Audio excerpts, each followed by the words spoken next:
ضرورت سے زیادہ کہنے والوں کو اگر سہنے والوں کا صبر آ جائے تو کہنے والوں کی اوقات گھٹ کر تو گھڑی کی رہ جاتی ہے۔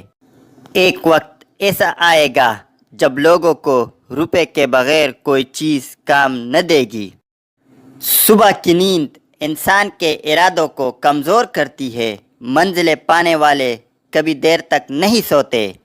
کبھی بھی ضرورت مندوں کی بد دعائیں اور بے عمل لوگوں کی مشورے نہیں لینی چاہیے۔ 4 صفات انسان کو باکمال بنا دیتی ہے: پرسکون ذہن، خوش گفتاری، نرم دل اور چہرے پر مسکراہٹ۔ ہمیشہ خوش رہے کیونکہ یہ ان لوگوں سے بہتر انتقام ہے جو آپ کو غمگین دیکھنا چاہتے ہیں۔ زندگی میں کسی بھی شخص کو اتنا قریب نہ آنے دے کہ وہ آپ کی قدر کرنا چھوڑ دے۔ اپنی دعا کو مستقیم اور ایمانداری سے اللہ کی طرف رکھے۔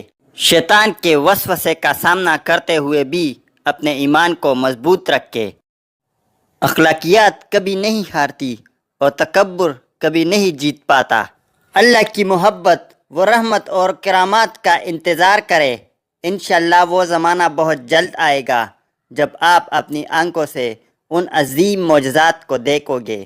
محبت کی اہمیت کو سمجھتے ہوئے اور دوسروں کے دلوں کی عزت کرتے ہوئے انہیں نہیں چھوڑنا چاہیے۔ انسان کو اپنی اخلاقی اور عملی حدود میں رہ کر اپنی زندگی گزارنی چاہیے۔ دوسروں کی مصیبت پر خوشی ظاہر نہیں کرنی چاہیے۔ بدسلوکی اور برے عادات سے دور رہنا اہم ہے۔